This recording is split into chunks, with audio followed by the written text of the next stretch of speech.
রহমতুল্লাহ আলাইহি যখন ঘুমায়া যায় স্বপ্ন যোগে দেখে আল্লাহ নবী বিশ্ব নবী ইমাম মালিক রহমতুল্লাহ আলাইহিকে স্বপ্ন যোগে রওজা থেকে হাত বের করে 5টা আঙ্গুল দেখায়া দেয়। ইমাম মালিক রহমতুল্লাহ আলাইহি আল্লাহ নবীর 5 আঙ্গুল দেখার পর আসসালামু আলাইকুম ওয়া রাহমাতুল্লাহি ওয়া বারাকাতুহু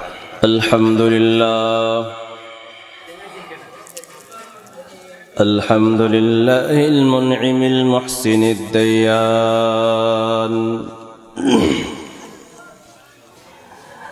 ذي الفضل والجود والكرم والامتنان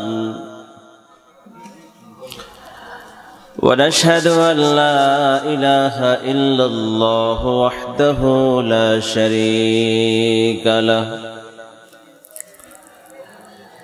ونشهد أن سيدنا وسندنا وحبيبنا وطبيبنا ومولانا محمدا عبده ورسوله أرسله الله تعالى بالحق بشيرا ونذيرا وداعيا إلى الله بإذنه وسراجا منيرا أما بعد فأعوذ بالله من الشيطان الرجيم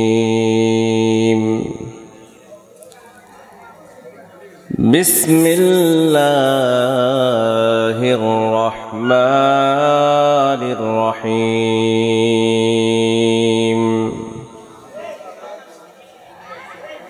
منها خلقناكم وفيها نعيدكم ومنها نخرجكم تارة أخرى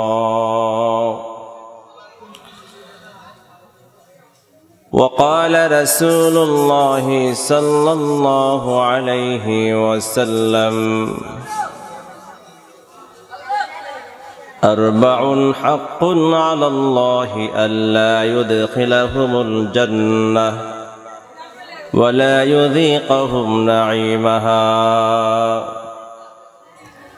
مدمن الخمر وآكل مال اليتيم بغير حق والعاق لوالديه أو كما قال النبي عليه الصلاة والسلام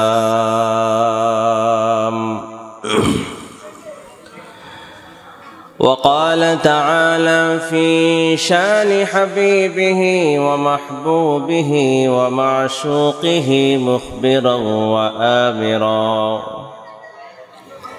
إن الله وملائكته يصلون على النبي يا أيها الذين آمنوا صلوا عليه وسلموا تسليما اللهم صل على سيدنا مولانا محمد وعلى آل سيدنا مولانا محمد اللهم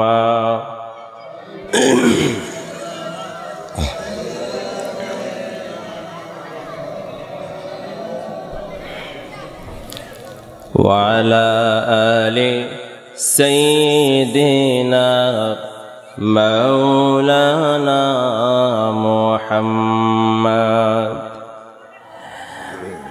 মেঘময়ূরী পশ্চিমেতে যেও আমার সালাম নবীর দেশে নিও রওজা জিয়ারতে আমার উদাসী অন্তর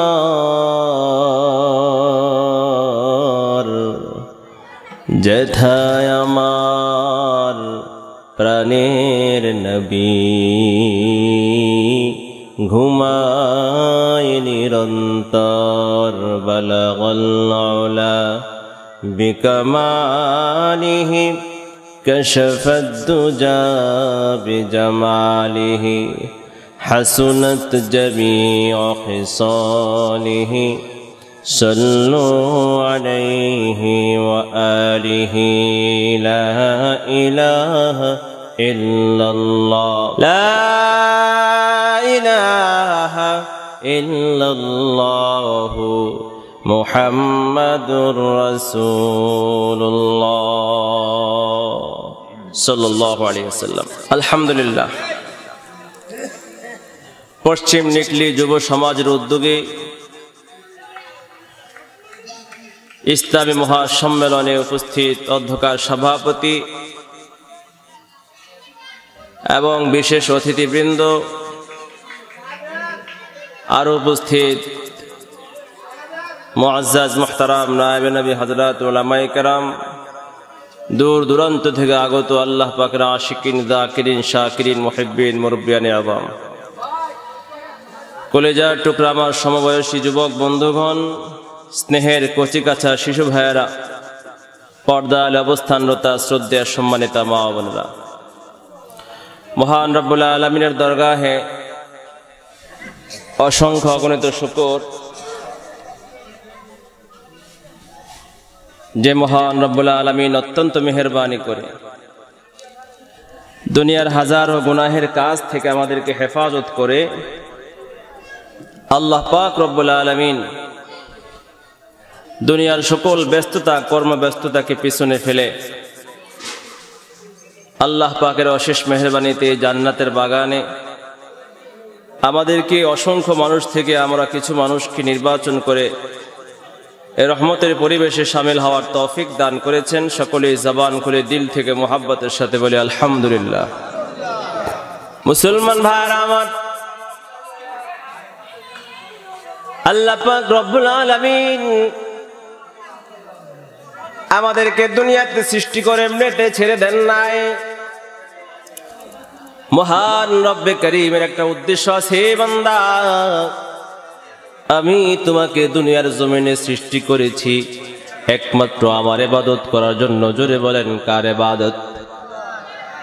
وَقَضَى رَبُّكَ أَلَّا تَعْبُدُوا إِلَّا إِيَّاهُ وَقَضَى رَبُّكَ أَلَّا تَعْبُدُوا إِلَّا إِيَّاهُ وَبِالْوَالِدَيْنِ إِحْسَانًا। আল্লাহ পাক রব্বুল আলামিন করেন, বান্দা আমি তোমাদেরকে দুনিয়ার জমিনে সৃষ্টি করেছি, সিদ্ধান্ত আমি করে দিয়েছি তোমরা একমাত্র আমার ইবাদত করবা। দুনিয়ার আর কারো ইবাদত করা যাবে না, কারো গোলামি করা যাবে না, কারো কথা শোনা যাবে না। কথা যদি শুনতে হয়, কারো কথা মানতে হয়, একমাত্র কার মানতে হবে? জোরে বলেন, কার? আল্লাহর। আল্লাহর কালামের কথা যখন হয়, আল্লাহ নবী বিশ্ব নবীর বাণী যখন শোনানো হয়, দুনিয়ার আর কোনো কাজ করা যায় না। মসজিদের মিনার থেকে যখন মুয়াজ্জিন আল্লাহু আকবারের ধ্বনি দেয়, তখন দুনিয়ার কোনো কাজে আর ব্যস্ত থাকা যায় না। জোরে বলেন, ঠিক কি ঠিক না? এই যে মাইক থেকে কোরআনের আওয়াজ আসতেছে, আল্লাহর বাণী শোনানো হইতেছে, আল্লাহর দ্বীনের আলোচনা হয়। ও মুসলমান যুবক, তুমি যদি আল্লাহর গোলাম হও, তুমি যদি মুসলমানের সন্তান হও, তাহলে তুমি কোনোভাবেই দোকানপাটের সময় নষ্ট করতে পারো না, বাসা বাড়িতে খেলাধুলায় লিপ্ত থাকতে পারো না, তুমি আড্ডার গল্প আর গুজবে খেলাধুলার মধ্যে থাকতে পারো না, তুমি জুয়ার আড্ডায় থাকতে পারো না, তুমি কোরআন ক্যারাম বোর্ডের টেবিলের মধ্যে থাকতে পারো না, তুমি নাটক সিনেমা দেখায় ব্যস্ত থাকতে পারো না। তুমি যদি আল্লাহর গোলাম হও, তুমি যদি আল্লাহর নবী বিশ্ব নবীর উম্মত হও, তাহলে তোমার জন্য জরুরি হবে এই মাহফিলের প্যান্ডেলে বসে যাওয়া। জোরে কোন ঠিক কিনা? মুসলমান ভাইরা আমার, এই প্যান্ডেলের ভিতরে বসার কত দাম! হে যুবক, আজকে তোমার বুঝে আসে না। ও পর্দালের মা, তোমার বুঝে আসে না। কিন্তু এই দুই চোখ যখন বন্ধ হয়ে যাবে, রব্বি কারীমের দরবারে যখন তুমি কবরের বাসিন্দা হইবা, সেদিন দুনিয়ার জমিনের প্রতিটা নেকি আর প্রতিটা বদির মূল্য কেমন, প্রতিটা মুহূর্তের নেক আমলের দামটা কেমন, এর মূল্য কেমন সেদিন বুঝে আসবে। কিন্তু সেদিন যতই বুঝে আসে বান্দা, সেদিন বুঝে আসার দ্বারা কোনো কাজ হবে না। যদি কাজ হয়, যা করার দুনিয়ার জমিনেই করতে হবে। যতক্ষণ পর্যন্ত তোমার চক্ষু খোলা আছে ততক্ষণ করতে হবে। চক্ষু যদি বন্ধ হয়ে যায়, তাহলে তোমার আমলের দরজাও বন্ধ হয়ে যাবে। জোরে কোন ঠিক কি ঠিক না? জাগনা হয় জাগলে अफलाक की साया तले, जागना है जागले अफलाक की साया तले, हशर तक सोना पड़ेगा खाक की साया तले। अरे आकल न हो गाफिल, तुझे दुनिया से जाना है, तुझे एक दिन ये मो अपनी रब को दिखाना है। किशोर बड़ा দোকানপাটের চা না খাইলে, একদিন গল্প না করলে তোমার কিছুই যা আসবে না। মনে রাখবা, দোকান আগামীকাল থাকবে, গল্প গুজব থাকবে, এই মাহফিল থাকবে না। ঠিক কিনা জোরে কও? কিসের মায়া তো? একদিন রান্না বান্না না করলে কিছুই যা আসে না। একজন মানুষ একদিন না খাইলে কিছু যা আসে না। রান্না বান্না আগামীকাল করা যাবে, খাওয়া দাওয়া আগামীকাল করা যাবে, কিন্তু এই মাহফিলের আলোচনা আগামীকাল পাওয়া যাবে না। যুবক, কবরে যেতে হবে কি হবে না? জোরে বলেন। কবর আছে না নাই? কবরে যাওয়ার পরে করা যাবে নাকি আগেই করতে হবে আমল? মৌত কো সমঝা হে গাফিল, ইখতিতামে জিন্দেগি। मौत को समझा है गाफिल, इख्तितामे जिंदगी। हाय शामे जिंदगी सुबह है दवामे जिंदगी। আজকে আমরা মনে করি দুনিয়ার জমিনে অল্প সময় হায়াত পাইলাম, অল্প কিছুদিন দুনিয়ার মধ্যে ঘোরাফেরা করে আমরা কবরে চলে যাব, আমরা কবরের বাসিন্দা হয়ে যাব, আমার জীবন শেষ।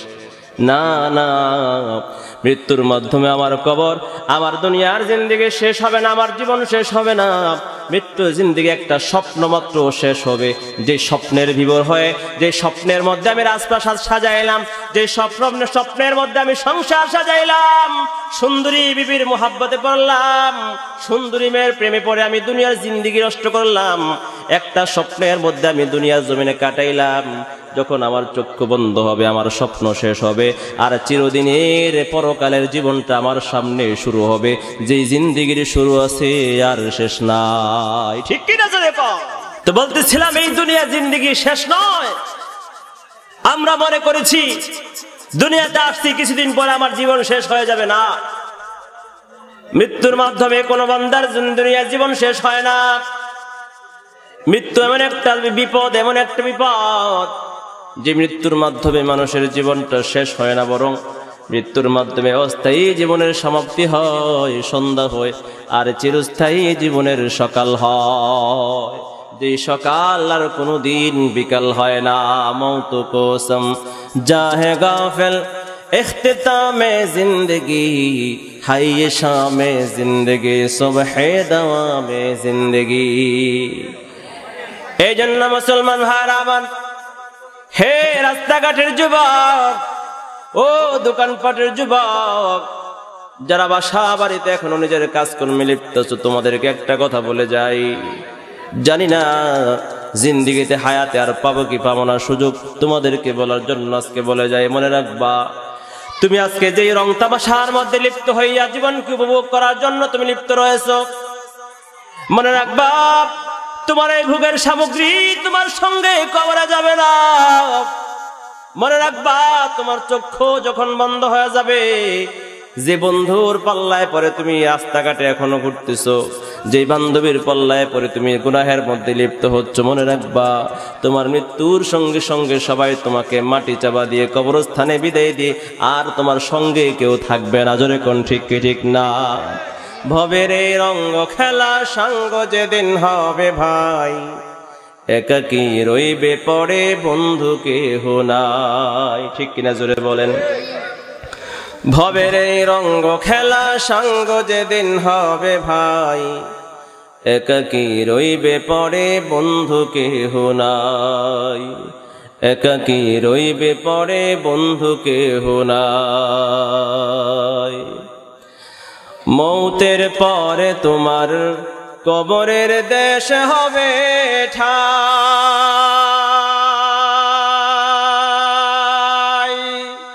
মাটির ঘরে মাটির পরে অন্ধকার সঙ্গী ছাড়া সে দেশে কেউ তো তোমার নাই। মৌতের পরে তোমার কবরের দেশ হবে ঠাই, মাটির ঘরে মাটির পরে অন্ধকার সঙ্গী ছাড়া সে দেশে কেউ তো তোমার নাই।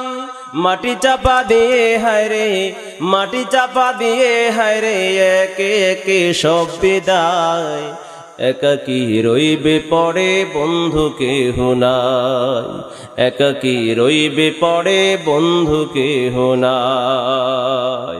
জীবনের যত কামাই পরে রবে সব কিছু পার,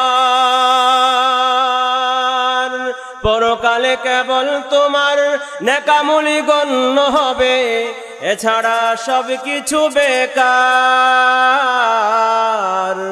জীবনের যত কামাই পরে রবে সব কিছু পার, পরকালে কেবল তোমার নেকামলি গণ্য হবে, এছাড়া সব কিছু বেকার। খালি হাতে গেলে সেথায়, খালি হাতে গেলে সেথায় হবে সেদিন কি উপায়, একাকী রইবে পড়ে বন্ধু কেহ নাই, একাকী রইবে পড়ে বন্ধু কেহ নাই। ভবের এই রঙ্গ খেলা সাঙ্গ যেদিন হবে ভাই, একাকী রইবে পড়ে বন্ধু কেহ নাই, একাকী রইবে পড়ে বন্ধু কেহ নাই। ঠিক কিনা জোরে বলেন? ও মুসলমান ভাইরা আমার, ও বৃদ্ধ বাবারা, যুবক ভাইরা, ও পর্দার মা, তোমার জিন্দিগিটা শেষ হয়ে যাবে।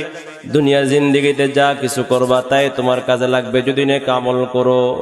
চক্ষু বন্ধ হওয়ার পর আর কোনো কাজ করার সুযোগ নাই, আর কোনো আমল করার সুযোগ তুমি পাবে না। এই জন্য আজকের মাহফিলকে সুবর্ণ সুযোগ মনে করে সকল কাজ বন্ধ করে দিয়ে যদি আজকের আলোচনাটা সুন্দর করে শুনি, তুমি জিন্দিগিতে আমলে বাস্তবায়ন করতে পারো, আল্লাহ তাআলা তোমাকে আর ওসিলায় জিন্দিগির সকল গুনাহগুলো মাফ করে দিয়ে আল্লাহ তাআলার প্রিয় বান্দা বানাইয়া তোমাকে জান্নাত নসিব করতে পারে কি পারে না? জোরে বলে। মুসলমান ভাইরা আমার, মৃত্যুর কোনো গ্যারান্টি নাই। এই জমিন থেকে আল্লাহ আমাদেরকে সৃষ্টি করেছে, আবার এই জমিনের মধ্যে আমাকে ফিরে আসতে হবে। ও বান্দা, যে জমিনের মধ্যে দাঁড়াইয়া তুমি গর্ব করো, সেই জমিনের মধ্যে তোমাকে একদিন শুইতে হবে। কিন্তু যত বিঘার জমিনের মালিকই তুমি হও না কেন, যত অট্টালিকা প্রাসাদ মার্কেটের মালিক তুমি হও না কেন, যত কোটি টাকার মালিক তুমি হও না কেন, তোমার নসিবে 3.5 হাতের বেশি মাটি কিন্তু তোমার জুটবে না। ঠিক কিনা জোরে বলেন?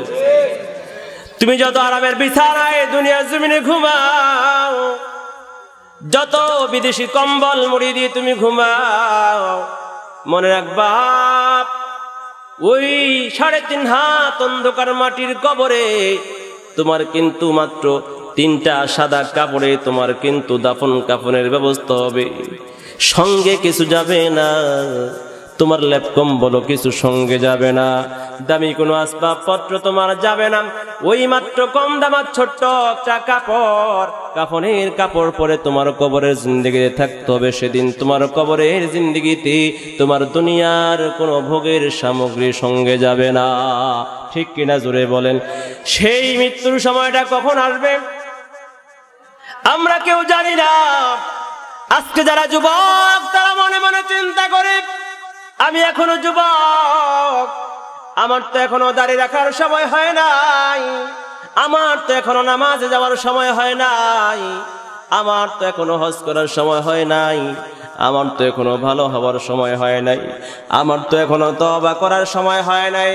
যুবতী মেয়েটা মনে করে আমার তো এখনো বয়স হয় নাই, পর্দা করার কি দরকার, আমি এখন যুবতী, খাও দাও ফুর্তি করো, মনে যা চায় তাই করে বেড়াও, দুনিয়াটা জীবনটা উপভোগ করে নাও।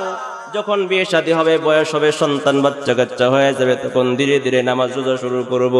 যখন আমার বয়স হবে পর্দা শুরু করব, যখন আমার বয়স হয়ে যাবে তখন তাসবিহ নিয়ে জিকির করা শুরু করব।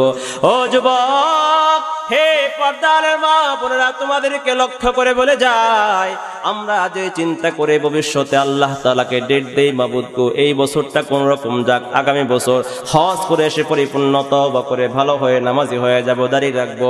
কিন্তু যুবক তুমি জানো না, আজকে এই মুহূর্তের পরে 1 সেকেন্ডের পরে তোমার জিন্দেগিতে হায়াত বাকি আছে না নাই তোমার কোনো জানা নাই।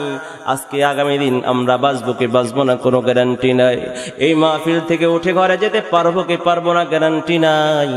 আগামীকাল আমরা ঘুম থেকে সকালবেলায় উঠতে পারবো কি পারবো না এই গ্যারান্টি আমাদের কারো কাছে নাই। জোরে কোন ঠিক কি ঠিক না? ওমা তাদরি নাফসুম বিআইয়ি আরদিন তামুত। রব্বুল আলামিন বলেন, কোন জায়গায় তোমার মরণ হয়ে যাবে তুমি জানো না। হে যুবক, যারা বাজারে ঘুরে ঘোরা করো, খেলাধুলার ময়দানে, যারা টেলিভিশনের সামনে বিপিএল দেখায় ব্যস্ত, যুবক তুমি জানো না, হয়তো পারে তুমি বাড়িতে আজকে ফিরতে পারবা না। টেলিভিশন দেখতে দেখতে দোকানের সামনে তুমি মাথা ঘুরিয়ে স্ট্রোক করে, ব্রেন স্ট্রোক করে, হার্ট ব্লক করে তুমি পড়ে মারা যেতে পারো। পারো কি পারো না? জোরে বলেন। বাজার থেকে হুন্ডা দিয়ে ঘুরে ঘুরে যখন ঘরে আসবা, হুন্ডা বাহিরে, ঘরের বাইরে রেখে ঘরে যাইবা, মাকে বলবে মা আমাকে 1 গ্লাস পানি দাও। মা পানি আনতে যাবে, পানি এনে দেখবে সন্তান তো সোফার মধ্যে শুয়ে আছে, ঘুমায় গেছে। আসলে সন্তান ঘুমায় নাই, সন্তানকে মালাকুল মউত থাপা মেরে আল্লাহর দরবারে উপস্থিত করায় দিয়েছে। ঠিক কি ঠিক না জোরে বলো?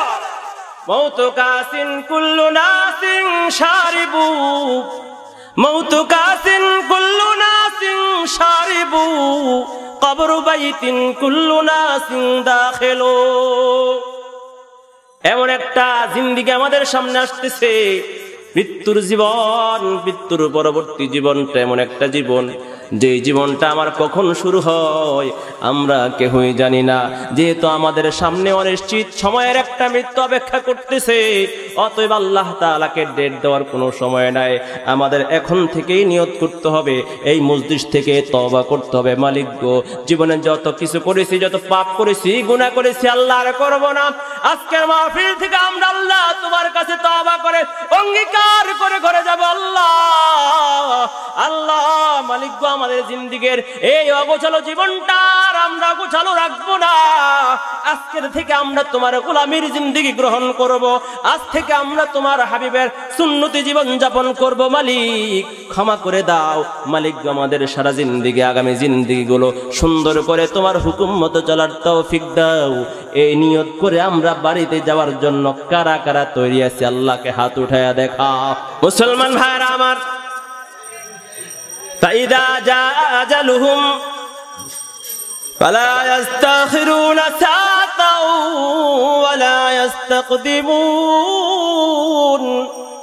আল্লাহ রাব্বুল আলামিন বলেন, যখন তোমার নির্ধারিত সময়ে মৃত্যু তোমার নির্ধারিত আছে, যখন মৃত্যু আসবে, ওই মৃত্যুর সময়টা এমন নির্ধারিত 1 মিনিট আগেও হবে না, পরেও হবে না। যেই সময় আল্লাহ তাআলা নির্ধারণ করছে ওই সময়ে তোমার মরণ হবে, এটা 1 সেকেন্ড আগেও হবে না, পরেও হবে না। জোরে বলেন ঠিক কি ঠিক না? বুঝার জন্য একটা উদাহরণ দিই। ইমাম মালিক রাহমাতুল্লাহ আলাইহি আল্লাহ পাকের একজন বড় আশিক, আল্লাহ একজন প্রেমিক, আল্লাহ নবীর একজন প্রেমিক ছিল, আল্লাহর একজন হাকিকি গোলাম আর ওলি ছিল। আমাদের চার মাযহাবের এক মাযহাবের ইমাম ইমাম মালিক রাহমাতুল্লাহ আলাইহি আমরা নাম শুনছি কিনা অনেকে জোরে বলেন। অনেকে আমরা নাম শুনেছি ইমাম মালিক রাহমাতুল্লাহ আলাইহি। অনেক বড় মুহাদ্দিস ছিলেন, ফকিহ ছিলেন, ইমাম ছিলেন। চার মাযহাবের এক মাযহাবের ইমাম ইমাম মালিক মদিনায় বসবাস করতেন। বয়স হয়ে গেছে, বৃদ্ধ হয়ে গেছে ইমাম মালিক। সারা জিন্দেগি আল্লাহর গোলামি করে, আল্লাহর নবীর সুন্নাত অনুযায়ী জীবন যাপন করে দুনিয়ার জমিনে আল্লাহর গোলামিতে জিন্দেগি কাটাইলো। যখন বৃদ্ধ হয়ে গেছে, শেষ বয়সে স্বপ্ন, সারা জিন্দেগি মদিনার মধ্যে আমি জীবন কাটাইলাম, আর মনে মনে স্বপ্ন আমার মদিনার মধ্যে যেন আমার মরণ হয়, যেই জমিনের মধ্যে আমার হাবিব, আল্লাহর হাবিব বিশ্ব নবী, আমার প্রেমিক, আমার মাশউক আল্লাহ নবী বিশ্ব নবী মুহাম্মদুর রাসূলুল্লাহ যেই জমিনের মধ্যে ঘুমায় আছে, ওই জমিনের মধ্যে যেন আমি ঘুমাইতে পারি। আল্লাহর নবী বিশ্ব নবী যেই জমিনের মধ্যে শুয়ে আছে, আমার মরণটা যেন সেই জমিনে হয়, আর সেই জমিনের মধ্যে যেন আমার কবর হয়।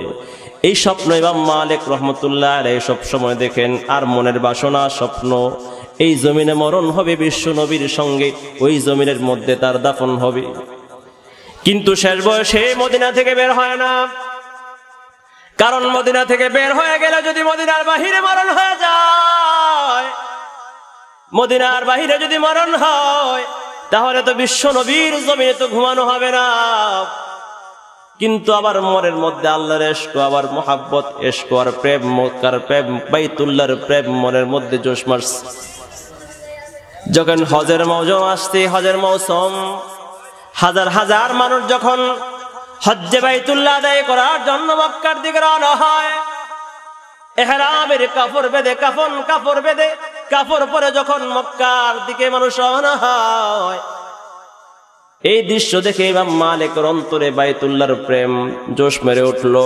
হায় রে, মনে চায় তো আল্লাহর দরবারে গিয়ে আবার শেষবারের মতো একটা শেষ বয়সে হাজিরা দিয়ে আসতাম, হাজরে আসওয়াদ পাথরকে চুমু খাইতাম, বাইতুল্লাহর গিলাফ ধরে একটু কান্না করতাম, আল্লাহর ঘরের চতুর্দিকে পাগলের মতো 7টা চক্কর দিয়ে আসতাম। কিন্তু যদি হজ করতে যাই, যদি ওখানে মরণ হয়, তাহলে তো আল্লাহর নবী বিশ্ব নবীর জমিনের মধ্যে আমারও কবর হবে না। আমি যদি জানতে পারতাম আর কয়দিন বাঁচবো, আর কয়দিন দুনিয়ার জমিনে জীবিত থাকবো, যদি জানতে পারতাম, তাহলে এই সুযোগের মধ্যে সময় থাকলে আমি মক্কায় গিয়ে হজ্জে বাইতুল্লাহ করে আসতাম। আল্লাহর নবী রওজার পাশে দাঁড়াইয়া বিশ্ব নবীর কাছে আবদার করে বলতেছি, ইয়া রাসূলুল্লাহ, যদি আমি জানতে পারতাম, ও বিশ্ব নবী গো, যদি জানতে পারতাম আমি কয়দিন দুনিয়ার জমিনে হায়াতে বেঁচে আছে, থাকতে পারবো, আমার হায়াত বাকি আছে, তাহলে ওই সুযোগে তো আমি হায়াত থাকলে এই সুযোগে আমি মক্কা থেকে, মদিনা থেকে বের হয়ে মক্কায় গিয়ে আল্লাহর ঘরটা জিয়ারত করে আসতে পারতাম।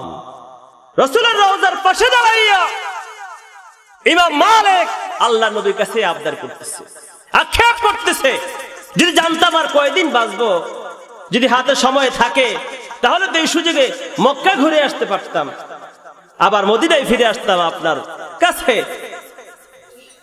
এই আবদার করতে করতে, জল্পনা কল্পনা করতে করতে ইমাম মালিক রাহমাতুল্লাহ আলাইহি ঘুমায়া যায়। ইমাম মালিক রাহমাতুল্লাহ আলাইহি যখন ঘুমায়া যায়, স্বপ্ন যোগে দেখে আল্লাহ নবী বিশ্ব নবী ইমাম মালিক রাহমাতুল্লাহ আলাইহিকে স্বপ্ন যোগে রওজা থেকে হাত বের করে 5টা আঙ্গুল দেখায়া দেয়।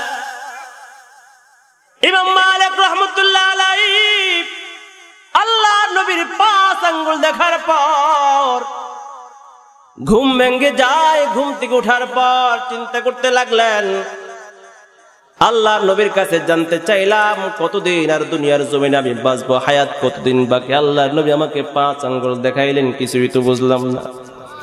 5 আঙ্গুল দ্বারা বিশ্ব নবী 5 বছর বুঝাইলেন, নাকি 5 মাস, নাকি 5 দিন, নাকি 5 ঘন্টা, না 5 মিনিট, আমি তো কিছুই বুঝতেছি না। এই জন্য স্বপ্নের ব্যাখ্যার জন্য একজন স্বপ্ন ব্যাখ্যাকারকের কাছে এর ব্যাখ্যা জানতে হবে। তৎকালীন যুগে সবচেয়ে বড় স্বপ্নের ব্যাখ্যাকারক ছিল আল্লামা ইবনে সিরিন রহমতুল্লাহ আলাইহি। খাদেমকে ডাকতে বলে, খাদেম যাও ইবনে সিরিন রহমতুল্লাহ আলাইহির কাছে গিয়া বলো, মদিনার একজন আল্লাহর গোলাম স্বপ্ন যোগে তাকে আল্লাহ নবী 5 আঙ্গুল দেখাইছে, এর ব্যাখ্যা বিশ্লেষণ জানতে চায়। খাদেমকে ইবনে সিরিন রহমতুল্লাহ আলাইহির কাছে বললেন, হে আল্লাহর বান্দা ইবনে সিরিন, একজন আল্লাহর বান্দা স্বপ্ন যোগে বিশ্ব নবীকে দেখেছি, বিশ্ব নবী তাকে 5 আঙ্গুল দেখাইছি। 5 আঙ্গুল দ্বারা বিশ্ব নবী কি বুঝাইছেন এর ব্যাখ্যা প্রয়োজন, ব্যাখ্যা দিয়ে দাও। ইবনে সিরিন রহমতুল্লাহ আলাইহি বলে, আল্লাহর গোলাম এই স্বপ্ন কে দেখেছে আগে জানতে হবে। বলে, কে স্বপ্ন দেখেছে স্বপ্ন দ্রষ্টার নাম বলা নিষেধ, বলা যাবে না, গোপন করার জন্য বলা হয়েছে।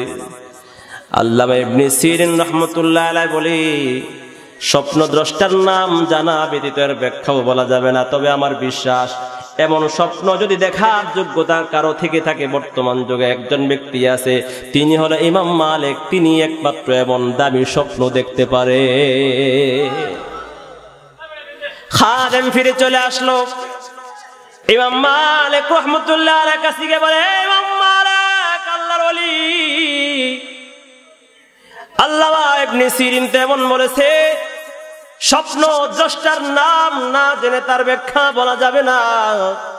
তবে তিনি তাও বলেছেন এমন স্বপ্ন ইমাম মালিক ছাড়া কেউ দেখতে পারে না। ইমাম মালিক রহমতুল্লাহ আলাইহি বলে, খাদেম যাও যাও যাও, স্বপ্ন দ্রষ্টার নাম গোপন করে লাভ কি, সে তো জেনেই ফেলছে। কারণ একজন আল্লাহর ওলি, একজন মারেফতের অধিকারী আল্লাহর ওলির খবর আরেকজন আল্লাহর ওলির খবর থাকে। জোরে বলেন ঠিক কি ঠিক না? আশেকারা মিল্লাতে মাযহাব জুদাস, আশেকারা মিল্লাতে মাযহাব খুদাস। आशिकों से क्या मजा है माशूकों से पूछियो, शाख गुल में क्या मजा है बुलबुली से पूछियो। ইমাম মালিক বলে, খাদেম যাও স্বপ্নের ব্যাখ্যা নিয়ে আসো। বলবা ইমাম মালিক এই স্বপ্ন দেখছেন। খাদেম দৌড়া যায় আল্লামা ইবনে সিরিনের দরবারে গিয়া বলে, আল্লামা ইবনে সিরিন এই স্বপ্ন ইমাম মালিক দেখেছে, আপনি এর ব্যাখ্যা দিয়ে দেন। ইবনে সিরিন বলে, খাদেম ইমাম মালিককে তুমি গিয়া বলো আল্লাহর নবী 5 আঙ্গুল দেখায়া তাকে সে 5 বছর দুনিয়ার জমিনে বেঁচে থাকবে। 5 বছর বোঝায় নাই, 5 মাসও বোঝায় নাই, 5 দিনও বোঝায় নাই। আল্লাহর নবী 5 আঙ্গুল দেখাইয়া ইমাম মালিককে সতর্ক করে দিয়েছে, ইমাম মালিক দুনিয়ার জমিনে 5টা জ্ঞান ইলম এমন আছে, যেই 5টা বস্তুর ইলম আর জ্ঞান আল্লাহ পাক রব্বুল আলামিন নিজের কুদরতি হাতে রেখেছেন। দুনিয়ার কোনো মানুষকে দেয় নাই, আমি নবীকে দেয় নাই। 5 জিনিসের কথা খবর আল্লাহ ছাড়া দুনিয়ার কোনো মানুষ আর মাখলুক জানে না। সেই 5টা জিনিসের মধ্যে একটা জিনিস হলো মানুষ কখন মারা যাবে, এটা আল্লাহ তাআলা ছাড়া আর কেউ জানে না। আল্লাহ পাক আল্লাহ নবী 5 আঙ্গুল দিয়ে 5 জিনিস বুঝাইছেন, 5 ইলমের কথা। ইমাম মালিক রাহমাতুল্লাহ আলাইহি খাদেম স্বপ্নের ব্যাখ্যা বলতেছে, ইমাম মালিক আল্লাহ নবী 5 আঙ্গুল দেখাইয়া 5 বছর 5 দিন 5 মাস বুঝায় নাই। আল্লাহ নবী বুঝাইছেন 5টা ইলম এমন আছে যে 5টা ইলম আল্লাহ তাআলা দুনিয়ার কাউকে দেয় নাই। আল্লাহ পাক রব্বুল আলামিন বলেন, আল্লাহ তাআলা 5টা ইলম হলো, একটা হচ্ছে কিয়ামত কখন হবে, এটা আল্লাহ তাআলা ছাড়া আর কেউ জানেন, আল্লাহ পাক জানেন। কিয়ামত নিশ্চিত হবে, তবে কখন? কিয়ামতের নির্ধারিত সময় আল্লাহ ছাড়া কেউ জানে না। মায়ের গর্ভের মধ্যে সন্তান যখন আসে, সন্তানটা কি ছেলে হবে না মেয়ে হবে, মায়ের গর্ভের ভিতরে কি আছে আল্লাহ তাআলা ছাড়া দুনিয়ার কোনো মানুষ জানে না। ঠিক কি ঠিক না?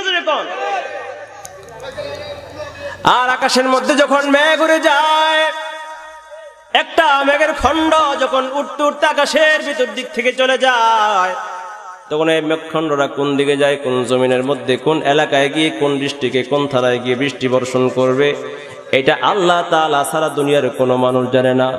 ওমা তাদরি নাফসুম বিআইয়া ওমা তাদরি নাফসুম মাযা তাকসিবু গাদা। আর আল্লাহ পাক রব্বুল আলামিন বলেন, আগামীকাল মানুষ কি করবে, একটু সামনের মুহূর্তে ভবিষ্যতে মানুষ কখন কি খাইবে, কি বলবে, কি করবে, কোথায় যাবে, এই সংবাদগুলো ভবিষ্যতের সংবাদ আল্লাহ তাআলা ছাড়া আর কেউ জানে না। ওমা তাদরি নাফসুম বিআইয়ি আরদিন তামুত। আর মানুষ কখন কোথায় মারা যাবে এটা আল্লাহ তাআলা ছাড়া আর কেউ জানে না। সুবহানাল্লাহ বলেন, আল্লাহ তাআলা ছাড়া কেউ জানে না আমরা কখন মারা যাব। যেহেতু আমাদের মৃত্যু নিশ্চিত, কিন্তু এর সময় এটা অনিশ্চিত, কখন মরবো আমরা জানি না। এই জন্য মৃত্যুর অপেক্ষা করা যাবে না, সময় ক্ষেপণ করা যাবে না। নগদ নগদ নিয়ত করে ভবিষ্যতে তওবা করে আল্লাহর গোলামীর জিন্দেগি, রাসূলের সুন্নতের জিন্দেগি, রাসূলের ভালোবাসার জিন্দেগি, রাসূলের চরিত্র নিয়ে আমাদের জিন্দেগি যাপন করতে হবে। ঠিক কিনা জোরে বলেন? কারণ রাসূলের সাথে যদি মিল না থাকে, রাসূলের সাথে যদি তাল না থাকে, তাহলে রাসূলের শাফায়াত পাওয়া যাবে। জোরে বলেন। আল্লাহ নবী যদিও বিশ্ব নবী, যদিও রওজা থারে শুয়ে আছে মদিনায়, কিন্তু আল্লাহ নবী বিশ্ব নবী আমাদের উম্মতের দরদে সারা জিন্দেগি কান্না করেছেন, রক্ত ঝরিয়েছেন। কিয়ামতের কঠিন ময়দানে উম্মতের জন্য ইয়া উম্মতি বলে কাঁদতে থাকবে। ঠিক কিনা জোরে বলেন? কিন্তু আফসোসের বিষয় হলো আজকে আমাদের যুব সমাজ, আজকে আমরা রাসূলের আদর্শ বাদ দিয়া আজকে আমরা ইহুদি খ্রিস্টান পাশ্চাত্য সংস্কৃতি গ্রহণ করে নিজেকে আজকে আমরা ধন্য মনে করি। তাদের সংস্কৃতি গ্রহণ করে আজকে আমরা নিজেকে অত্যন্ত সৌভাগ্যবান মনে করি। রাসূলের সুন্নতের খবর নাই, রাসূলের আদর্শের চরিত্রের খবর নাই। ঠিক কিনা জোরে বলেন? টাকা পয়সা, ধন দৌলত, গান বাজনা, অপকর্ম, গুনাহের কাজে আমরা ব্যয় করি, কিন্তু এই টাকাগুলো খরচ করে রাসূলের রওজা জিয়ারতের জন্য, আল্লাহর বাইতুল্লাহর জিয়ারতের জন্য, হজ করার জন্য, উমরা করার জন্য, যাওয়ার জন্য আমাদের মনটা তৈরি হয় না। ঠিক কিনা জোরে বলেন? রাসূলের প্রেম আর ভালোবাসা তোমার অন্তরে থাকলে তাহলে যে তুমি কিছুদিন পর পরে তুমি কক্সবাজার, থাইল্যান্ড, সুইজারল্যান্ড, তারপরে মালয়েশিয়া, সিঙ্গাপুর না গিয়ে, কক্সবাজার না গিয়ে, টেকনাফ না গিয়ে তুমি কোথায় যাইবা? তুমি মদিনায় যাইবা। ঠিক কিনা জোরে বলেন? মুসলমান ভাইরা আমার, আল্লাহ নবী বিশ্ব নবী রওজা থার জিন্দা শাহিদ আল্লাহর প্রিয় হাবিব যদিও দুনিয়ার জমিন থেকে চলে গেছে, কিন্তু আমাদের জন্য অনেক দামি দামি কিছু বস্তু রেখে গেছেন। কিনা জোরে বলেন? আল্লাহ নবী বলে, আমি দুনিয়ার জমিন থেকে চলে গেলাম, তবে তোমাদের জন্য দুইটা বস্তু রেখে যাই। ওই দুইটা বস্তুকে যদি তোমরা ধরে রাখো তাহলে তোমরা আর কোনোদিন পথভ্রষ্ট হবে না। আমি নবীর সাথে মোলাকাত করে তোমরা যা কিছু শিখতা আমি তোমাদের সামনে তাই রেখে গেলাম। তারাকতু ফীকুম আমরাইন লান তাদিল্লু মা তামাসসাকতুম বিহিমা কিতাবাল্লাহি ওয়া সুন্নাত রাসূলি। আল্লাহ নবী বলে, আমি তোমাদের সামনে দুইটা বস্তু রেখে যাই। এক নাম্বার হলো আমি আল্লাহর কোরআনটা তোমাদের সামনে রেখে গেলাম, আর আমার সুন্নাত রেখে গেলাম।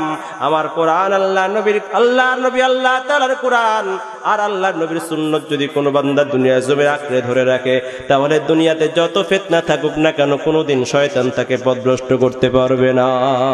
সুবহানাল্লাহ। এই কোরআন আল্লাহর রাসূল লিখে গেছেন আমাদের জন্য। আল্লাহ রাসূলকে দেখি নাই, আল্লাহ রাসূলের জবানের কথা নিজ কণ্ঠে শুনি নাই, কিন্তু কোরআন লিখে গেছে। রাসূলের জীবনী আর আদর্শ আর সুন্নাত আমাদের সামনে রেখে গেছেন।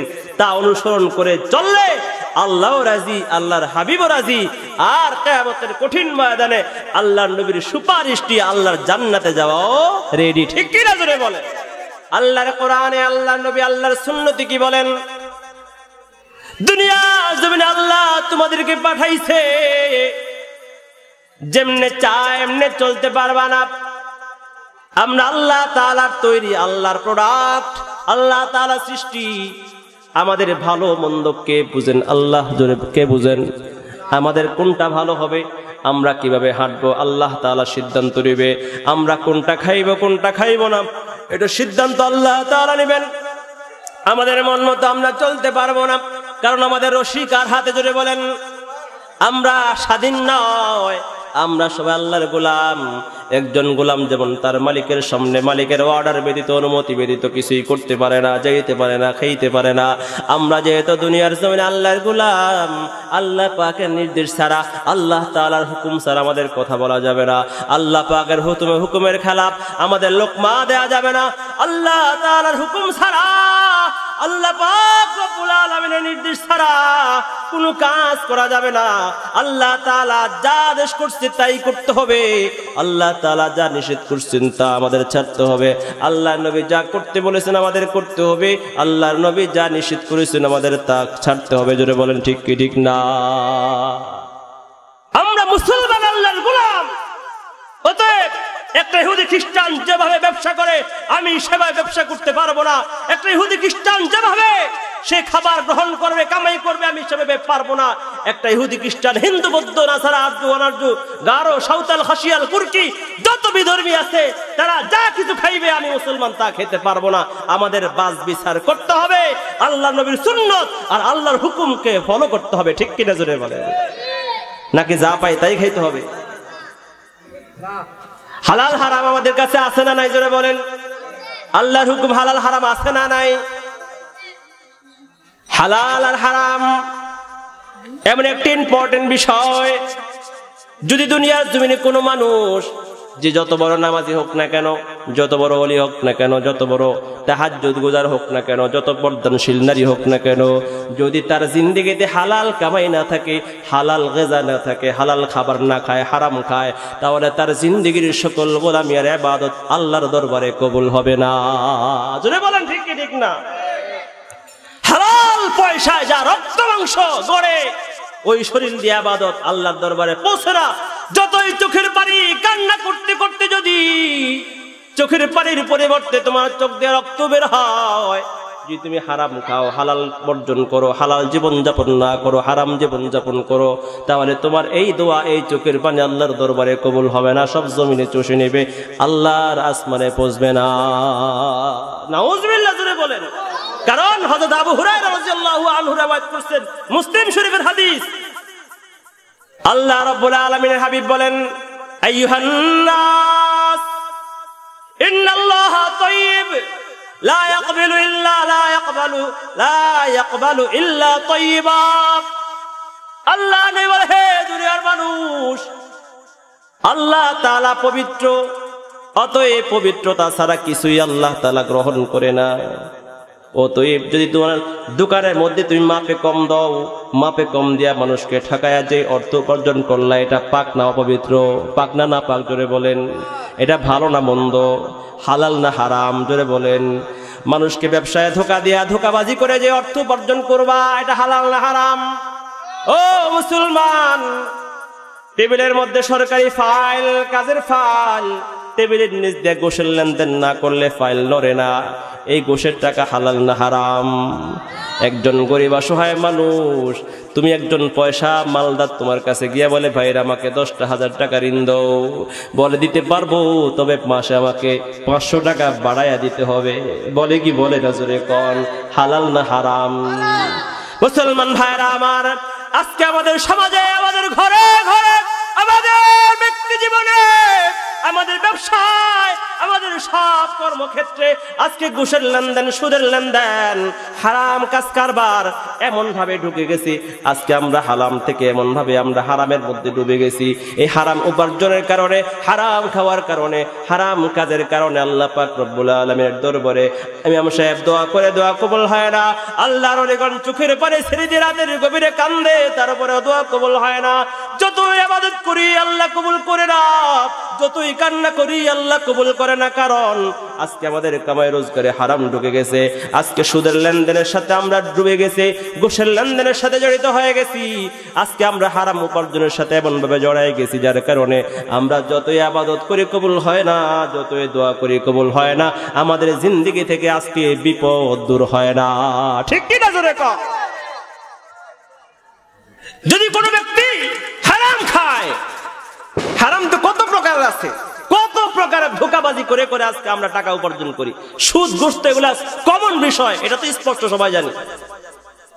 সন্দেহযুক্ত একটা বিষয়ের মধ্যে যদি কোনো ব্যক্তি লিপ্ত হয়, সন্দেহযুক্ত বিষয় যদি খায়, তারপরে তো আল্লাহ তাআলা দোয়া কবুল করেন, ইবাদত কবুল করে না। সন্দেহযুক্ত বিষয়। আর যে ব্যক্তি সন্দেহযুক্ত বিষয়ের মধ্যে লিপ্ত হয়, ধীরে ধীরে স্পষ্ট হারামের মধ্যে লিপ্ত হয়, আল্লাহ রাসূল বলছেন আল হালালু বাইয়িনুন ওয়া হারামু বাইয়িনুন ওয়া বাইনাহুমা মুশতাবিহাত। হালাল স্পষ্ট, হারাম স্পষ্ট। ওয়া বাইনাহুমা মুশতাবিহাত, হালাল এবং হারামের মাঝামাঝি, এটা হারাম কি হারাম না, হালাল কি হালাল না সন্দেহ হয়, এটা হচ্ছে মুশতাবিহাত, সন্দেহযুক্ত জিনিস। ফামান ওয়াকা ফিশ শুবহাতি ফাকাদ ওয়াকা ফিল হারাম। যারা সন্দেহযুক্ত বিষয়ের মধ্যে লিপ্ত হয়ে যায়, ধীরে ধীরে তারা পরিপূর্ণ হারামের মধ্যেই লিপ্ত হয়ে যায়। আল্লাহ রাসূল বলেন আল্লাহ পাক পবিত্র পবিত্র খাবার ছাড়া আল্লাহ তাআলা পছন্দ করে না। পবিত্র খাবার না খেয়ে, পবিত্র কামাই না খেয়ে, হালাল না খেয়ে যদি কোনো ব্যক্তি আল্লাহর কাছে দোয়া করে, ইবাদত করে, আল্লাহ কবুল করে না। আল্লাহ পাক রব্বুল আলামিন হাবিব বলে আল্লাহ তাআলা তার বান্দাদেরকে ওই নির্দেশ দিয়েছেন যা তার রাসূলদেরকে নির্দেশ দিয়েছেন। এই কথা বলে আল্লাহ রাসূল আয়াত শোনাইছেন সূরা মুমিনুনের 51 নম্বর আয়াত। আল্লাহ নবী বলেন, আয়াত তেলাওয়াত করে শোনাইতেছেন, ইন্নাল্লাহা আমারা বিল মুমিনিন, ইন্নাল্লাহা আমারাল মুমিনিনা বিমা আমারাল মুরসালিন। আল্লাহ পাক রব্বুল আলামিন মুমিনদেরকে ওই নির্দেশ দিয়েছেন যে নির্দেশ আল্লাহ তাআলা তার রাসূলদেরকে নির্দেশ দিয়েছিলেন, ইয়া আইয়ুহার রাসূলু কুলু মিনাত তাইয়্যিবাত। হে আমার রাসূলগণ, তোমরা পবিত্র খাবার খাও, পবিত্র কামাই খাও, অপবিত্র খাও না। কারণ তোমরা যত ইবাদত করবা, তোমাদের সকল ইবাদতের খবর আমার কাছে আছে। হালাল খাইলেও আমি জানবো, হারাম খাইলেও আমি জানবো, সব খবর আল্লাহর কাছে আছে না নাই জোরে বলেন। এই জন্য আল্লাহ পাক রব্বুল আলামিন অন্য এক আয়াতের মধ্যে সূরা বাকারার মধ্যে আল্লাহ নবী আল্লাহ তাআলা নির্দেশ করেন, হে ঈমানদারগণ, ইয়া আইয়ুহাল্লাযিনা আমানু কুলু মিন তাইয়্যিবাতি মা রাযাকনাকুম ওয়াশকুরু লিল্লাহ ইন কুনতুম ইয়্যাহু তা'বুদুন। আল্লাহ পাক রব্বুল আলামিন বলেন, হে ঈমানদারগণ, তোমরা পবিত্র কামাই খাও, পবিত্র খাবার খাও। কারণ পবিত্র খাবার খাইয়া আল্লাহর শুকরিয়া আদায় করো। আল্লাহ পাকের গোলাম যদি তোমরা হয়ে থাকো, যদি পবিত্র খাবার না খাও, তাহলে তোমাদের ইবাদতকে আল্লাহ তাআলা কবুল করবে না, তোমাদের ডাককে কবুল করবে না, তোমাদের আবেদন আল্লাহর দরবারে মঞ্জুর হবে না, তোমাদের দোয়া আল্লাহর দরবারে মঞ্জুর হবে না। এই আয়াতগুলো শোনাবার পরে আল্লাহর নবী আরো শোনাইতেছেন, একটা ব্যক্তির কথা আল্লাহ রাসূল উল্লেখ করলেন। লম্বা সফর করে ক্লান্ত শ্রান্ত শরীর নিয়া, ধুলা মলিন শরীর নিয়া আকাশের দিকে হাত তুলে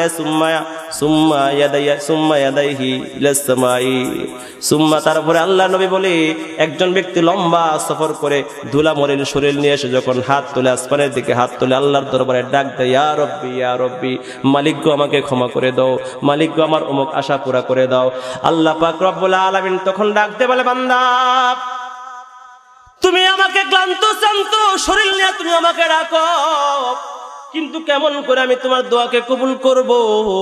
ওয়ামালবাসুহু হারামুন ওয়া মাতআমুহু হারামুন ওয়া মাশরাবুহু হারামুন ওয়া গুযিয়া বিল হারাম ফাআন্না ইউস্তাজাবু লিযালিক। বান্দারে, তুমি যেই পোশাকটা পরিধান করে আছো, তোমার হারাম পয়সায় কেনা। তুমি যে খাবার গ্রহণ করো, পানীয় গ্রহণ করো, তোমার হারাম পয়সায় সেই পানীয় গ্রহণ করেছো। তুমি যে খাবার খাও প্রতিদিন, তুমি যে খাবার গ্রহণ করো, হারাম পয়সায় কামাই করা। অতএব তোমার হারাম পয়সায় এই পোশাক পানীয় খাবার গ্রহণ করে তুমি যে শরীর গঠন করেছো, এই জবান দ্বারা যখন তুমি আমাকে ডাক দাও, আমার কাছে চাও, আমি কেমন করে তোমার দোয়াকে কবুল করব? নাউজুবিল্লাহ। জোরে হারাম খেয়ে যদি আল্লাহর দরবারে চায়, যতই বিপদ আসুক, আল্লাহকে ডাকলে কাঁদলে আল্লাহ শুনবে না। হারাম কেন? আল্লাহ পাক তো সন্দেহযুক্ত বিষয় খায়, সন্দেহযুক্ত কোন বস্তু যদি কেউ ভক্ষণ করে, এটাও তো আল্লাহ ক্ষমা করে না। সন্দেহ যেহেতু হয়েছে, হালাল কি হারাম না, তোমার নেওয়ার কি দরকার, গ্রহণ করার কি দরকার? এই যে বাজারে আজকে আমরা কত হারামের মধ্যে লিপ্ত আছি। ছোট্ট একটা উদাহরণ দেই, এই যে বাজারের মধ্যে চানাচুর বিক্রি করে, বাদাম বিক্রি করে কি করে না, জোরে বলেন। আমরা কি করি? একটা কিশোর ছেলে, ছোট্ট একটা কিশোর ছেলে যখন বাদাম বিক্রি করে, খাবার বিক্রি করে, আমরা গিয়ে বলে, বাদাম কত টাকার? 100 গ্রাম বলে 50 টাকা। দাম দস্তুর করতে করতে দুনিয়ার জমিনে আমি দুর্বল ছিলাম, ছোট ছিলাম, ঘোড়া আমার কাছে চুল নিয়া, লম্বা চুল নিয়া, সিরা প্যান্ট পইরা বাহাদুরি করে আমার সামনে দাঁড়াইয়া আমাকে বলেছিল বাদাম দে, দিয়েছি 3-4টা খেয়েছি, আমি ডরে কিছু বলি নাই, ডরলে তোমাকে গাড়াইবো। কিন্তু রব্বুল আলামিন আজকে তুমি কাহারের রূপ ধারণ করে তুমি আহকামুল হাকিমিন, তুমি মালিকুল মালিক, বাদশাহ বাদশাহ, তোমার দরবারে বিচার দিলাম। ওই যে আমার বাদাম খেয়েছে, আমার হক খেয়েছে, রব্বুল আলামিন আজকে আমি আমার হক গুলো সব কিছু তোমার কাছ থেকে বুঝে পেতে চাই। আল্লাহ রব্বুল আলামিন তাকে ডাক দিয়া ঘাট ধরে এনে সকল হক বুঝাই দিবে। জোরে বলেন ঠিক কি ঠিক না? মুসলমান ভাইরা আমার, আল্লাহ পাক রব্বুল আলামিন যদি হারাম গ্রহণ করার কারণে ইবাদত গ্রহণ করেন, একটা উদাহরণ দিয়ে বুঝবেন। আল্লাহর একজন ওলি ছিলেন, আল্লাহর একজন প্রিয় বান্দা হযরত ইব্রাহিম ইবনে আদহাম রাহমাতুল্লাহি আলাইহি। আল্লাহর ওলি ইব্রাহিম ইবনে আদহাম বলখের বাদশা ছিল, বাদশা, সাধারণ কোনো মানুষ নয়, সাধারণ কোনো প্রজা নয়, একজন প্রভাবশালী বাদশা ছিলেন, দুনিয়াদার বাদশা। কিন্তু আল্লাহ তাআলা তাকে হেদায়েত দিয়েছেন, আল্লাহ পাক তার প্রতি রহমতের নজর দিয়েছেন, এই জন্য আল্লাহ তাআলা তাকে কবুল করেছেন। লম্বা ঘটনা, আমি ওইটা বলবো না। তিনি যখন আল্লাহর ওলি হয়ে গেলেন, এখন আর রাজ দরবারে বসেন না, বাদশাহী ছেড়ে দিলেন, টাকা পয়সা প্রাসাদ সব কিছু ছেড়ে দিয়া আল্লাহর ওলি ইব্রাহিম ইবনে আদহাম জঙ্গলের মধ্যে ঘুরে বেড়ায়, আল্লাহর গোলামি করে বেড়ায়, আল্লাহর জিকির করে বেড়ায়। একদিন বাইতুল মুকদ্দাসের মধ্যে হযরত ইব্রাহিম ইবনে আদহাম রাহমাতুল্লাহি আলাইহি আল্লাহ পাক রব্বুল আলামিনের গোলামি করতেছে, ইবাদত বন্দেগী করতেছে। রাতের বেলা শান নামাজের পরে খাদেম মসজিদে দরজা বন্ধ করে চলে যায়, সকলকে বের করে দেয়। রাতের বেলায় মসজিদে কাউকে থাকতে দেয় না। কিন্তু ইব্রাহিম ইবনে আদহামের মনে স্বপ্ন, আল্লাহর ঘর বাইতুল মুকদ্দাস, প্রথম কিবলা বাইতুল মুকদ্দাস, পবিত্র ভূমির পবিত্র ঘর। যদি রাতের বেলায় মসজিদের ভিতরে থেকে আল্লাহর দরবারে শেষ রজনীতে তাহাজ্জুদ পড়ে আল্লাহর দরবারে চোখের পানি ছেড়ে দিয়ে একটু কান্না করতে পারতাম, কতই না ভালো হতো, কতই না আনন্দ লাগতো। কিন্তু খাদেম তো মসজিদে থাকতে দেয় না, এশার নামাজের পরে মসজিদ থেকে বের করে দেয়। একদিন এশার নামাজের পরে ইব্রাহিম ইবনে আদহাম রাহমাতুল্লাহি আলাইহি কৌশল করে যখন খাদেম দরজা বন্ধ করবে, তখন দরজার আড়ালে, খাদেমের দরজার আড়ালে, তখন ইব্রাহিম ইবনে আদহাম রাহমাতুল্লাহি আলাইহি গোপনে সেখানে লুকিয়ে রইলেন। খাদেম দেখলো না, দরজা বন্ধ করে চলে যায়। দরজা বন্ধ করে যখন খাদেম চলে যায়, ইব্রাহিম ইবনে আদহাম রাহমাতুল্লাহি আলাইহি তখন রাতের গভীরে মসজিদের ভিতরে আল্লাহর গোলামির মধ্যে লিপ্ত হয়ে যায়, নামাজের মধ্যে দাঁড়ায় যায়, জিকির আজকার দোয়ার মধ্যে মশগুল হয়ে যায়। রাতের বেলা যখন গভীর রজনী হয়, শেষ রজনীতে ইব্রাহিম ইবনে আদহাম রাহমাতুল্লাহি আলাইহি যখন তাহাজ্জুদের নামাজের মধ্যে দাঁড়ানো, এমন সময়ে পিছন দিক থেকে দরজা খোলার শব্দ পান। তিনি অবাক হয়ে গেলেন, এই গভীর রজনীতে কে দরজা খুললো? কিছুক্ষণ পরে শুনতে পাইলেন তার পাশে দাঁড়াইয়া দুইজন লোক কথা বলতেছে। একজন লোক অপরজনকে জিজ্ঞাসা করে, এই যে লোকটা দাঁড়ায় নামাজ পড়তেছে তার নাম কি? দ্বিতীয় লোকটি বলে তার নাম ইব্রাহিম ইবনে আদহাম। তখন দ্বিতীয় লোকটি বলে, ইব্রাহিম ইবনে আদহাম, তার নাম তো আসমানে শুনেছি, তার কাছে আল্লাহর দরবারে তার অনেক দাম, সে যত ইবাদত করতো আল্লাহর দরবারে তার সকল ইবাদত অত্যন্ত মূল্যবান ইবাদত হিসেবে আল্লাহর দরবারে গ্রহণযোগ্য হতো, কবুল হতো। কিন্তু গত 1 বছর পর্যন্ত তার কোনো দোয়া ইবাদত আল্লাহর দরবারে কেন যেন পৌঁছতেছে না। নাউযুবিল্লাহ, জোরে কর। গত 1 বছর পর্যন্ত তার কোনো ইবাদত, দোয়া, চোখের পানি আল্লাহর দরবারে যায় না। কারণটা কি? ইব্রাহিম ইবনে আদহাম মনোযোগ সহকারে তাদের কথার দিকে ধ্যান দিলেন। দ্বিতীয় লোকটা জিজ্ঞাসা করে, কেন তার ইবাদত কবুল হয় না? তখন অপর লোকটি বলল, কারণ 1 বছর পূর্বে তিনি হজ্জে বাইতুল্লাহ করার জন্য মক্কায় গিয়েছিলেন। হজ করার পরে মক্কার বাজার থেকে একটা খেজুরের দোকান থেকে তিনি কয়েক কেজি খেজুর ক্রয় করেছিলেন। খেজুর ক্রয় করার পর জমিনের মধ্যে কয়েকটি খেজুর পড়েছিল। তিনি মনে মনে ভেবেছিলেন খেজুর মাপার সময় তার পাল্লা থেকে, তার অংশের থেকে 2-3টা খেজুর বুঝে জমিনে পড়ে গেছে। নিজের মনে করে খেজুরগুলো উঠাইয়া তিনি কুড়াইয়া খেয়েছিলেন। আসলে খেজুরগুলো তার ছিল না, এই খেজুরগুলো ছিল দোকানদারের অংশের খেজুর। এই যে অন্যের হকের 2-3টা খেজুর খেয়েছে, অন্যের হক খাওয়ার কারণে, হারাম খাওয়ার কারণে গত 1 বছর পর্যন্ত, ওই হারাম খাওয়ার পর থেকে আজ পর্যন্ত তার কোনো ইবাদত, নামাজ, রোজা, হজ, যাকাত, সিজদা আর দোয়া আল্লাহর দরবারে পৌঁছে না। নাউজুবিল্লাহ জোরে বলে। মাত্র 2-3টা খেজুর, তাও সন্দেহযুক্ত, নিশ্চিত জেনে নয়, নিজের মনে করে খেয়েছেন, আসলে অন্যের ছিল। নিজের মনে করে অন্যের খেজুর খেয়েছেন, সন্দেহযুক্ত খাবার। 1 বছর পর্যন্ত আল্লাহর দরবারে ইবাদত কবুল হয় না। ইব্রাহিম ইবনে আদহাম অস্থির হয়ে গেলেন, পেরেশান। কোন রকম সকালবেলা হওয়ার অপেক্ষা করতে লাগলেন। ফজর আজান হয়ে যায়, ফজরের নামাজটা পড়ে দ্রুত বেগে আবার তাড়াতাড়ি মসজিদ থেকে বের হয়ে মক্কার দিকে লম্বা সফর রওনা হয়ে গেলেন। দীর্ঘদিন সফর করার পরে যখন মক্কায় গিয়ে পৌঁছলেন, মক্কার বাজারে যেই দোকান থেকে ইব্রাহিম ইবনে আদহাম রাহমাতুল্লাহ আলাইহি খেজুর ক্রয় করেছিল, ওই দোকানের সামনে দিয়ে ঘুরে, কিন্তু দোকানটা তো ঠিকই চিনেছেন, কিন্তু গত বছর দোকানে যেই মালিক বসা ছিল, একজন বৃদ্ধ মানুষ, ওই লোকটাকে দেখা যায় না। ওই বৃদ্ধের জায়গায় একটা জোয়ান যুবক বসা। চিন্তা করতে লাগলেন, দোকানটাকে ভুল দেখলাম, ভুল বুঝলাম, দোকানটা তো ঠিকই মনে হয় ওইটা, কিন্তু লোকটা, দোকানের মালিক তো ভিন্ন মানুষ। অনেকবার যখন পায়চারি করতেছেন, দোকানদার যুবকটা ডাক দিয়ে বলে, চাচা কেন আপনি আমার দোকানের সামনে দিয়ে এদিক সেদিক যান, কাকে খোঁজেন? ইব্রাহিম ইবনে আদহাম ডাক দিয়ে বলে, যুবক রে, গত বছর এই দোকান থেকে আমি খেজুর ক্রয় করেছিলাম, কিন্তু মালিক ছিল অন্যজন, একজন বৃদ্ধ মানুষ। আজকে দেখি তুমি যুবক বসা, সেই বৃদ্ধ লোকটা কোথায়? যুবক ডাক দিয়ে বলে, আল্লাহর ওলি, আপনি ঠিকই ধরেছেন, এই দোকানে গত বছর একজন বৃদ্ধ মানুষ ছিল। ওই বৃদ্ধ মানুষটি ছিল আমার বাবা,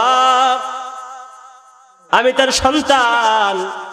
কিছুদিন আগে আমার বাবা দুনিয়ার জমিন থেকে বিদায় নিয়ে কবরবাসী হয়েছে। আমার বাবার একমাত্র, আমার বাবার ওয়ারিস হিসাবে এই দোকানের মালিক হয়ে, আমি এই দোকানের মালিক হয়ে দোকানদার, আমি এখন দোকানে বসি। বলেন আপনার কি সমস্যা, কেন আসছেন, কেন আমার বাবাকে আপনি খুঁজতেছেন? আমার বাবার সাথে আপনার কোনো লেনদেন আছে নাকি? টাকা পয়সা পাবেন নাকি? আমাকে বলেন, আমার বাবার সকল ঋণ আমি পরিশোধ করে দিতে রাজি। ইব্রাহিম ইবনে আদহাম রাহমাতুল্লাহ আলাইহি ডাক দিয়ে বলে, যুবক, না না, তোমার বাবা আমার কাছে, তোমার বাবার কাছে আমি কোনো ঋণ পাবো না, কোনো টাকা পয়সা পাবো না। গত বছর তোমার বাবার দোকান থেকে আমি কয়েক কিলো খেজুর ক্রয় করেছিলাম, কয়েক কিলো খেজুর। খেজুর মাপার সময় তোমার বাবার পাল্লা থেকে 2-3টা খেজুর জমিনের মধ্যে পড়ে যায়। আমি আমার খেজুর মনে করে ওই খেজুরগুলো খেয়েছি। তোমার বাবার হক, আমি গুনাহগার, অপরাধী হয়ে গেছে, আমার দোয়া তো আল্লাহর দরবারে কবুল হয় না। যুবক রে, তুমি তো এখন এই দোকানের মালিক, দয়া করে তোমার বাবার হকের যেই খেজুর আমি খেয়েছি, মেহেরবানি করে তুমি মাফ করে দাও। আল্লাহু আকবার বলেন, আল্লাহু আকবার।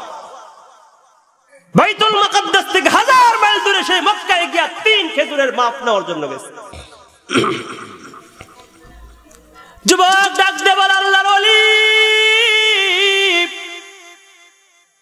আমার বাবা যখন দুনিয়ার জমিন থেকে বিদায় নেয়, আমার বাবার এই সম্পদের মালিক আমি একা নই। আমার একটা মা, আমার মা আছে, আমার একটা বোন আছে। আমার বাবার সম্পত্তির মধ্যে আমি যেমন অংশীদার, আমার মা অংশীদার, আমার বোন অংশীদার।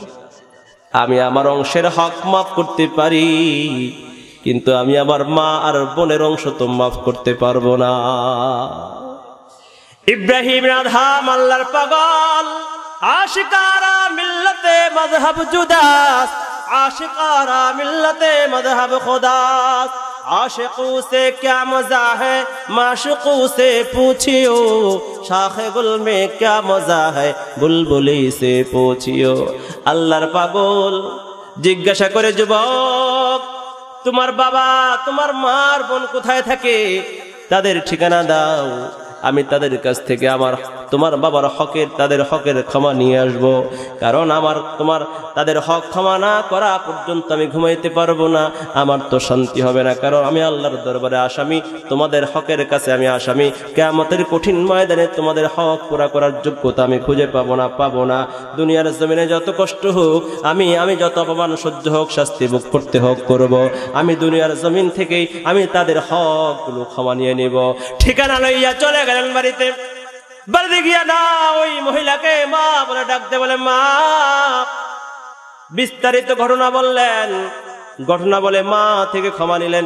বোন থেকে ক্ষমা নিলেন যুবক থেকে ক্ষমা নিয়ে তিনজন থেকে ক্ষমা মাফ করাইয়া হক মাফ করাইয়া যখন ইব্রাহিম ইবনে আদহাম রহমতুল্লাহ আলাইহি আবার বাইতুল মুকদ্দাসের দিকে রওনা দিলেন দীর্ঘ পথ পাড়ি দিয়া যখন বাইতুল মুকদ্দাসের মধ্যে গিয়া বসলেন আগের মতো আবার মসজিদের মধ্যে ইবাদতে লিপ্ত হয়ে গেলেন লুকায়া রাতের বেলা মসজিদের মধ্যে রয়ে যায় গভীর রজনীতে আবার ইব্রাহিম ইবনে আদহাম রাহমাতুল্লাহ আলাইহি যখন নামাজের মধ্যে দাঁড়ায়া যায় ওই আগের মতো আবার দুইজন লোক এই লোক এগুলো আসলে মানুষ ছিল না আল্লাহ তাআলার প্রিয় বান্দা আল্লাহর ওলি ইব্রাহিম ইবনে আদহাম আল্লাহ তাআলার প্রিয় বান্দা হওয়ার কারণে আল্লাহ তাআলা তার বান্দার ইবাদত প্রিয় মানুষের ইবাদত আল্লাহর দরবারে কবুল না হোক আল্লাহ তাআলা কিন্তু চায় না এই জন্য আল্লাহ তাআলা ফেরেশতা পাঠাইয়া মানুষের সুরতে ফেরেশতা পাঠাইয়া তাকে সতর্ক করে দিলেন কারণ আল্লাহ তাআলার প্রিয় বান্দা ইব্রাহিম ইবনে আদহাম রাহমাতুল্লাহ আলাইহি ইবাদতে মগ্ন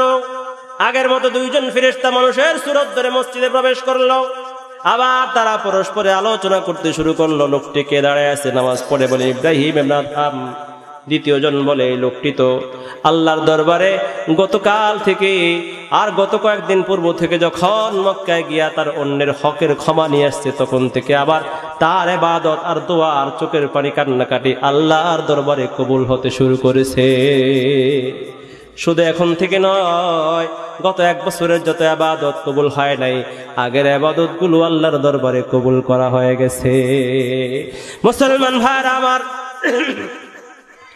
আল্লাহর একজন গোলাম আল্লাহর একজন প্রিয় গোলাম ইব্রাহিম ইবনে আদহামের মতো মানুষের ইবাদত যদি সন্দেহযুক্ত খাবার খাওয়ার কারণে আল্লাহর দরবারে কবুল না হয় তাহলে আমার আপনার জিন্দেগিতে কত হারাম আজকে আমরা কত মানুষ অন্যের জমিনের মধ্যে ঘর বানায়া বসবাস করতে থাকি অন্যের জমিনে আইল কেটে নিজের জমিনকে বড় করতে থাকি অন্যের জমিনের দোকান লুটপাট করে আমরা নিজের দোকান বানাই অন্যের জমিনের ধান আমরা কেটে নিজের ঘরের গোলা ভরি জোরে বলেন ঠিক কি ঠিক না করি কি করি না অন্যের পকেটে টাকা মেরে আজকে আমরা নিজের পকেট ভারী করি জনগণের সম্পদ লুট করে কত নেতার ঘরে বিল্ডিং আর বাড়ি হয় ব্যাংক অ্যাকাউন্ট খালি হয় জনগণের টাকা ব্যাংক থেকে লুটপাট করে কত মানুষকে আজকে হাজার হাজার মানুষকে দেউলিয়া বানাইয়া নিজের সুইস ব্যাংক অ্যাকাউন্টের মাধ্যমে বিদেশের মাটিতে ঘর বাড়ি বানাইয়া বিলাসী তার জিন্দগি যাপন করে আসে না নাই জোরে কর ও মুসলমান ভাইরা আমার ও মুসলমান যদি আল্লাহ পাকের গোলাম হতে চাও আল্লাহর নবীর হাকিকি আশিক হতে চাও আল্লাহর নবীর সুপারিশ পেতে চাও তাহলে তোমার জিন্দেগিটাকে আল্লাহর গোলামি দিয়ে সাজাও আল্লাহর নবীর সুন্নত দিয়ে সাজাও আল্লাহর নবীর সুন্নত ছাড়া আল্লাহর নবীর সুপারিশ পাইবা না আল্লাহর নবীর সুন্নতি জীবন যাপন ছাড়া আদর্শ ছাড়া আল্লাহর জান্নাতে যাইতে পারবা না কারণ আল্লাহর নবীর আদর্শ আর সুন্নত এমন একটা দামি বস্তু এই দামি বস্তু যার মধ্যে থাকবে ওই সুন্নত আর আল্লাহর নবীর আদর্শ তাকে পথ দেখায়া দেখায়া আল্লাহর জান্নাত পর্যন্ত পৌঁছায়া দিবে আল্লাহর জান্নাত পর্যন্ত পৌঁছায় দিবে আল্লাহর নবীর সুন্নাত মুসলমান ভাইরা আমার এই জন্য আজ থেকে আমরা তওবা করতে পারি কি পারি না জোরে বলেন আমরা কোনোদিন হারাম খাইব না সুদের লেনদেন করবো না ঘুষের লেনদেন করবো না জোরে বলেন রাজি আসিনি আর রশি ওয়াল মুরতাশি কালাহুমা ফিন্নার যারা ঘুষ দেয় ঘুষ নেয় উভয়ে কিন্তু জাহান্নামে জোরে বলেন নাউজুবিল্লাহ মুসলমান ভাইরা আবার সুদের গুনাহের চাইতে ভয়াবহ জঘন্যতম অপরাধ 1 টাকা যদি কেউ সুদ খায় আল্লাহ নবী বলেন ক্বালান নবী সাল্লাল্লাহু আলাইহি ওয়াসাল্লাম দিরহামু রিবা ইয়াকুলুহু রাজুলু ওয়া ইয়ালাম আশাদ্দু মিন 36 জিনিয়া। যদি কোনো ব্যক্তি জেনে শুনে 1 টাকা সুদ খায় তাহলে এটা এমন অপরাধ যেন তার মায়ের সাথে 36 বার গুনাহ করার চাইতে অপরাধ। নাউজুবিল্লাহ বলবেন না? নিজের মায়ের সাথে 36 বার গুনার চাইতে বড় অপরাধ 1 টাকা সুদ খাওয়া। আর রিবা 70 হুবা, আর রিবা 70 হুবা আইসারুহা আইয়ান কিহার রাজুল উম্মাহ। সুদ এমন একটা অপরাধ, সুদ খাওয়া এমন বড় গুনাহ, তার বড় বড় 70টি গুনাহ আছে, 70টি বড় বড় অপরাধ আছে। সুদ এমন একটা অপরাধ, তার বড় বড় 70টি বড় বড় ক্ষতি আছে। এর মধ্যে সবচেয়ে ছোট ক্ষতি হলো যারা সুদ খাইলো যেন নিজের মায়ের সাথে জিনা করলো। আর 1 টাকা যারা সুদ খায় 36 বার জিনা করার চাইতো অনেক ভয়াবহ গুনাহ তার আমলনামায় লেখা হয়।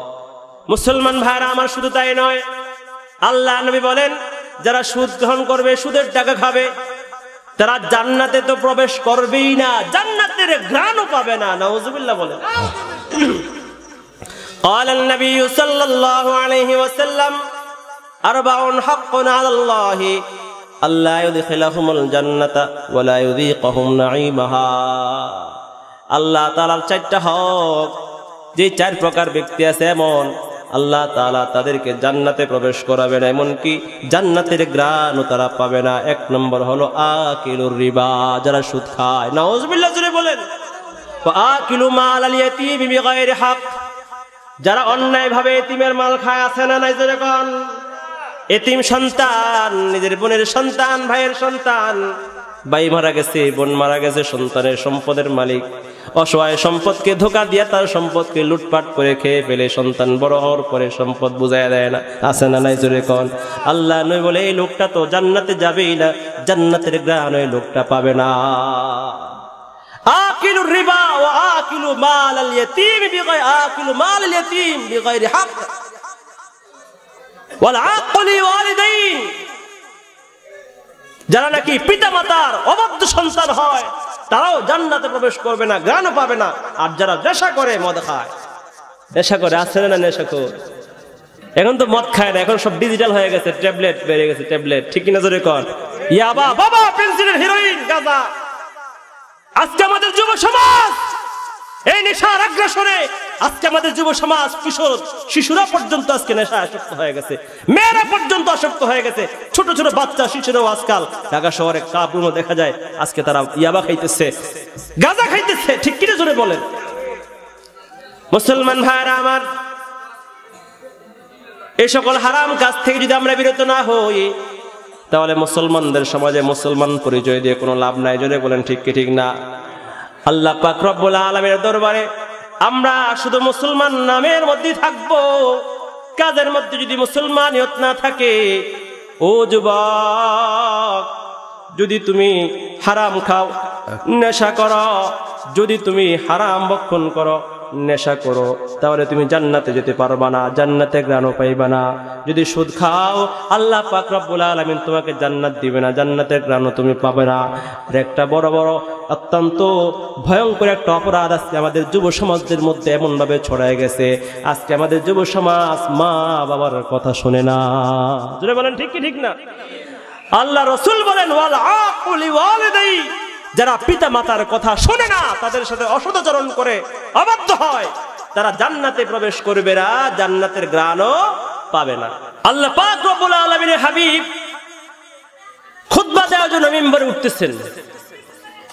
সাহাবায়ে কেরাম লক্ষ্য করলেন আল্লাহ নবী, বিশ্ব নবী মিম্বরের প্রথম সিঁড়িতে পা দিয়া বলেন আমিন, দ্বিতীয় সিঁড়িতে পা দিয়া বলে আমিন, তৃতীয় সিঁড়িতে পা দিয়ে বলে আমিন। সাহাবায়ে কেরাম কিছুই বুঝলেন না। নামাজের পরে আল্লাহ নবীকে সাহাবায়ে কেরাম জিজ্ঞাসা করে, ইয়া রাসূলুল্লাহ, আল্লাহ নবী গো, আমরা লক্ষ্য করে দেখলাম আপনি মিম্বরের প্রথম সিঁড়িতে পা দিয়ে বললেন আমিন, দ্বিতীয় সিঁড়িতে পা দিয়ে বললেন আমিন, তৃতীয় সিঁড়িতে পা দিয়ে বললেন আমিন, কিন্তু কোনো দোয়া করতে আমরা দেখলাম না। আল্লাহ নবী সাহাবায়ে কেরামদের প্রশ্নের উত্তরে বলে, ও আমার সাহাবীরা, আমি যখন প্রথম সিঁড়িতে পা দিই জিবরাইল আমিন দোয়া করতে শুনলাম। আল্লাহ নবী বলে, জিবরাইল আমিন দোয়া করতেছে, আল্লাহ নবী গো আমি এখন 3টি দোয়া করব, আপনি আমিন বলবেন। আল্লাহ নবী বলেন, জিবরাইল আমিন বললেন, যারা রমজান মাস পাইল কিন্তু রমজানের রোজাগুলো আদায় করলো না, আল্লাহ তাদের উপর আল্লাহ পাকের লানত, আমি বলে দিয়েছি আমিন। আর যারা পিতামাতা উভয়কে পাইল অথবা উভয়ের কোন একজনকে দুনিয়ার জমিনে জীবিত পাইল কিন্তু তাদের খেদমত করে তাদেরকে সন্তুষ্ট করে জান্নাত অর্জন করতে পারলো না, তাদের উপর আল্লাহর লানত, আমি বলে দিয়েছি আমিন। আর যখন আমার নাম উচ্চারণ করা হয় কোন উম্মতের সামনে যদি সে দুরূদ শরীফ না পড়ে, আমার উপর দুরূদ সালাম না দেয়, তার উপর আল্লাহর লানত, আমি প্রতিটা দোয়ার উত্তরে আমি আমিন বলে দিয়েছি। মুসলমান ভাইরা আমার, দোয়া করলেন কে? জোরে কোন? জিবরাইল আমিন। আমিন বললেন কে? বিশ্বনবী। যেই দোয়া জিবরাইল আমিন করে আর তার প্রতি উত্তরে সমর্থনে যে বিশ্বনবী আমিন বলে, ওই দোয়া কবুল হওয়ার ব্যাপারে কোনো সন্দেহ আছে? নিজরে কোন? তাহলে কি বোঝা গেল? কোনো সন্তান যদি তার পিতামাতার কথা না শুনে, তাদেরকে সন্তুষ্ট করতে না পারে, তাদের খেদমত করে তাদের মর্জি আর সন্তুষ্টি অর্জন করতে না পারে, তাহলে তার উপরে আল্লাহ তাআলার আযাব আর লানত। করে বলেন নাউযুবিল্লাহ। আল জান্নাতু তাহতা আকদামিল উম্মাহাত, পিতামাতার পায়ের তলে সন্তানের জান্নাত। এইজন্য আল্লাহ তাআলা দুনিয়ার জমিনে বান্দাকে সৃষ্টি করার পরে বলে, বান্দা আমার গোলামি করো, আমার হুকুম মানো। আমার গোলামির পরে যদি দুনিয়ার জমিনে কারো গোলামি করতে হয়, কারো কথা মানতে হয়, কারো অনুসরণ করতে হয়, তাহলে সন্তান যেন তার পিতামাতার গোলামি করে। বলেন সুবহানাল্লাহ। কে বলছে?